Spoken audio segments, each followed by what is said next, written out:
शायद ही कोई ऐसा घर होगा जिस घर में तेल का उपयोग न होता हो या जिस घर में तेल न रखा जाता हो।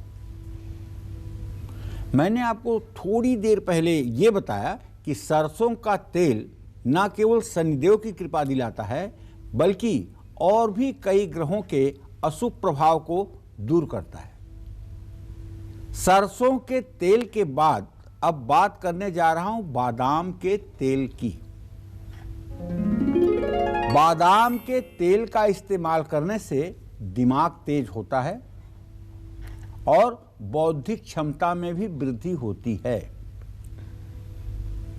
जिन लोगों की जन्म कुंडली में बुध ग्रह कमजोर है, जिनके दांतों में पायरिया है, जिनको बात करते समय मुंह से दुर्गंध आती है, जिनके शरीर में सिरोसिस जैसी बीमारी है, जिनके शरीर में खुजली करने पर चमड़े से खून जैसी स्थिति निकलने की हो जाती है, ऐसे सभी लोगों का बुध ग्रह खराब है।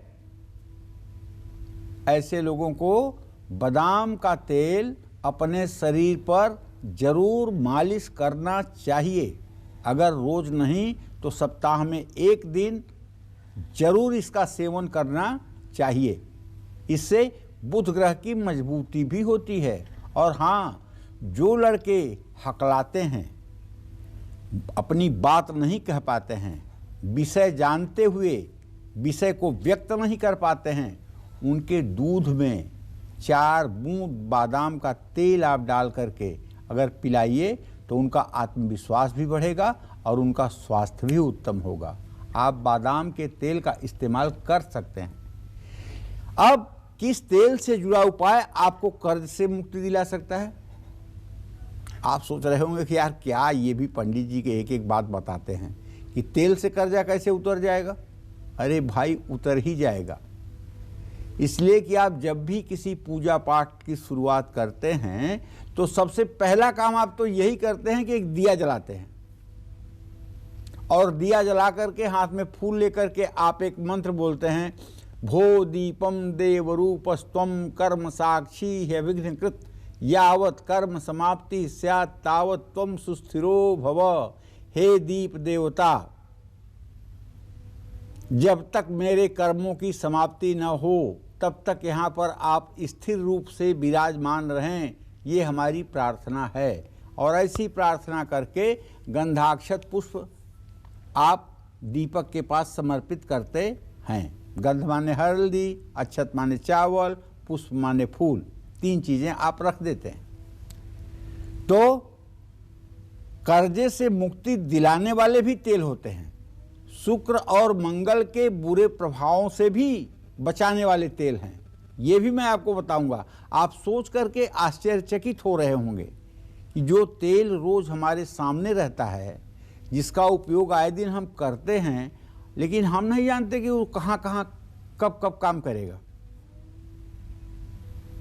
तो कालचक्र के साथ बने रहने का एक फायदा जरूर है कि हम बिना किसी बाहरी वस्तु के खोज के घर में ही समस्याओं का समाधान ढूंढ लेते हैं।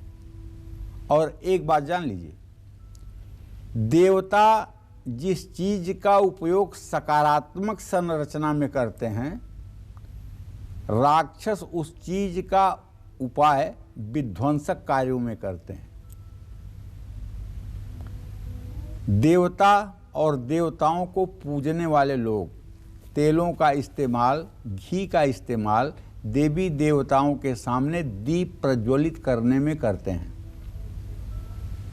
लेकिन राक्षसों की दिमाग की बात करिए तो लंका में जब हनुमान जी गए तो उनके पूंछ में आग लगाने के लिए कपड़े में तेल लगा लगा करके, घी लगा लगा करके हनुमान जी की पूंछ में लपेटा जाने लगा।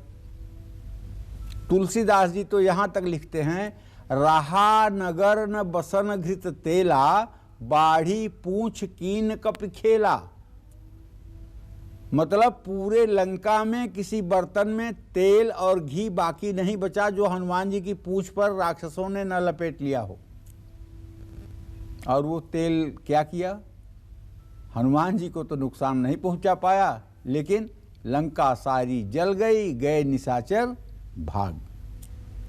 लंका जली उस तेल से। गलत उपयोग करना चाहते थे, तेल ने सही उपयोग कर दिया, भगवत भक्ति का परिचय दे दिया। तो इसलिए छोटे छोटे उपाय, जैसे तलवार तो बड़ी चीज होती ही है, लेकिन सुई की भी उपयोगिता है ना। जहां सुई की उपयोगिता है वहां तलवार कुछ कर सकती है क्या? सुई की अपने जगह कीमत है, तलवार की अपने जगह कीमत है, तेल की अपने जगह पे कीमत है। तो इसलिए आज का कार्यक्रम और भी दिलचस्प बन जाता है कि हमारे घर में मौजूद वस्तु और हमारी समस्याओं के समाधान का सहायक है। तो ये जान करके बड़ी खुशी होगी आपको, और आप इस चीज़ को अगर अपने दिमाग में रखेंगे तो आप अपने रिलेटिव्स, रिश्तेदार, परिचितों को भी इस अपने ज्ञान का लाभ दे सकते हैं। जय मां विंध्यवासिनी।